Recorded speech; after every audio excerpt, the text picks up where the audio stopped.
Rector, Dean of Studies, the distinguished professors, student council, family and friends of all graduates, and everyone watching this video today. The college has made a great mistake asking a philosophy graduate to give the valedictorian speech this year. Little do they know that philosophers tend to not only be long-ended, but they also try to incorporate every different angle of a particular subject in as much space as possible, regardless of its relevance. Furthermore, philosophers are masters at filling sentences with unnecessary words, which may or may not be circular, to confuse and lengthen their papers for no apparent rhyme or reason. So hopefully I can honor my newly acquired philosophy degree with this speech today. Over the last few months of the forced quarantine brought about by COVID-19, I, like many other people, had a lot of free time on my hands. Maybe some can relate, but I found myself using this time quite productively by watching the greatest piece of television mastery to ever be released, The Office.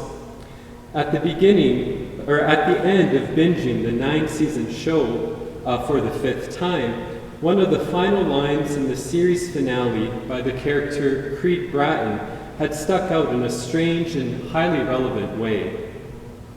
He said, "It all seems so very arbitrary. I applied for a job at this paper company because they were hiring. I took a desk at the back because it was empty. But no matter how you get there or where you end up, human beings have this miraculous gift to make that place home." I think we can all relate, especially those who through some way have made St. Paul's College their home. It all seems so arbitrary. I know I ended up in this place on the recommendation and warning of my sister, who said that this place has the best food on campus, but the longest lines for that food. It then happened by chance that this place became the go-to among my friends and one of the best places to study. Also, I greatly appreciated the daily Mass community who became close friends and provided a space for growth and spiritual support. Within these walls, many of us have found a home, be it among the student council and their beer gardens, campus ministry and their numerous events, the Mass community, the Catholic Studies Department, NEBL, or through any other means which the college has been a conduit for. Regardless of what we were most involved in, through some way, the mundane physical bricks became a home filled with living bricks of real people who brought about significant knowledge, friendship, good times, and lots of laughter to our lives.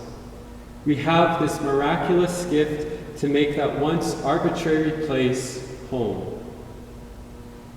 And no matter how or why this place has become home, we know that today is a day not only where we show our appreciation for the impact of this home, but where we also pack our things and move to a new place to establish a new home. Going forward, we have the memories of this home which have molded us into who we are at this very moment. Even if we were here simply for the burgers, this home has had an impact larger than we may see or acknowledge right now. It has had an impact on how we have and will see things. It has had an impact on our daily experience throughout these years, often uplifting our moods and filling our stomachs. Marked with these different and varying impacts and geared with our new degrees, we now can take the advice of the band trooper who in 1978 challenged us to raise a little hell. If you don't like what you got, why don't you change it? Raymond McGuire sings passionately and then continues, "If your world is all screwed up, then rearrange it." We have already seen in 2020 a growing dissatisfaction with the status quo in societies all over the world. We who have now been equipped with the fresh arsenal of education in our particular fields are called to raise a little hell in our society, to shake things up. And regardless of where we go from here, may we not be afraid to be at the forefront of real change in our society.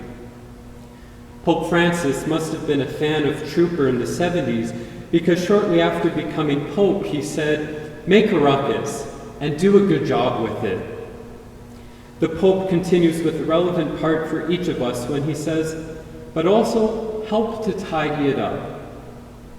Make a ruckus which gives us all a free heart, a ruckus which gives us solidarity, a ruckus which gives us hope."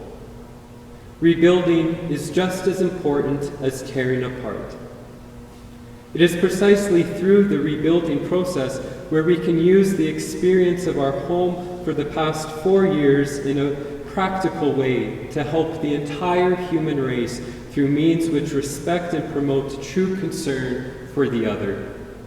Only when we are focused on bridges rather than walls, which connect every single person in a just way, can we truly say that we have fought the good fight and have properly raised a little hell.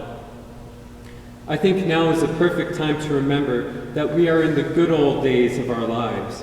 We are and have been making memories that one day we will be telling our grandchildren over and over and over again. Let's relish this moment. These years attached to this building is a time we should never forget and which we will hold on to as we raise a little hell. The environment of St. Paul's College has been a conduit for us, a conduit of forming us in who we are right now. And one has to ask if it really was arbitrary that we ended up here, or if there is something greater or transcendent working. Here I want to borrow a quote from John Ronson, a well-established author, philosopher, and documentary maker, who in an acceptance speech for his Philosophy Now, Fight Against Stupidity Award had said, "The truth is, we as humans are gray areas. We're a mess. We're clever and we're stupid. And almost nobody is simply bad. But if you spend your life judging and condemning, you can blind yourself to a much better reality, which is that people are interesting. Yes, it is important to think critically, to value facts over fiction, but I do what I do because of curiosity, not judgment. And if we fill our heads with judgment, there is no room left for curiosity." Walking from class to class became mundane events as hordes of people simply walked by, all trying to, at different speeds, get to the next class or wherever they needed to be. However, I came to start looking at people's faces, simply because people are interesting. Everyone is on their own journey and in a particular place on that journey. The college became that place where you truly saw the interesting lives of so many people who at one point were strangers truly come alive. It truly is a home. I think when we have had this experience of a home in a larger place, it drives our curiosity and passion to raise a little hell for those we know and love. It makes Trooper Song personal. With this fundamental understanding, we can move forward, raising a little hell in the world, which is rooted in our curiosity for something better, for a society which is more just, compassionate, and personal. No matter where each of us end up in the world, and no matter what our next step is on our own journey, may we never let go of the curiosity for a better world, which is messy, clever, and yes, stupid. May we never forget this home and the vast experiences we have had and shared in this shared home of ours. May our curiosity never run dry as we continually ask ourselves, where in our collective lived experience can we raise a little hell? And to conclude, I think it is necessary to highlight and show our appreciation to the people and places which have brought us to this very moment. Of course, our parents, thank you. Without your guidance and numerous ways of supporting us, we may not be where we are today. I also want to thank the professors who have been there, raising us as academics, and for dealing with our last-minute and all-nighter essays. To this, I especially want to thank and apologize to Dr. McLeod and Dr. Picola here at the college, who have read maybe one or two of those from me. I sincerely want to apologize for those essays. Thank you for still passing me for them. Thank you. A word of gratitude belongs also to this college and to all the staff here who have truly made St. Paul's College a home. Through your work and dedication, you have created an environment which has helped us financially, provided a space to meet new people and create lifelong friends, a place which has offered bountiful experiences for us to grow, and to grow in a proper hunger for a real cheeseburger. Finally, I want to thank God, who has worked in miraculous ways in this building throughout these past 4 years, who has, for me, erased any feeling of arbitrariness and filled it with meaning and purpose. And so, to my fellow graduates, congratulations, and raise a little hell, raise a little hell, raise a little hell.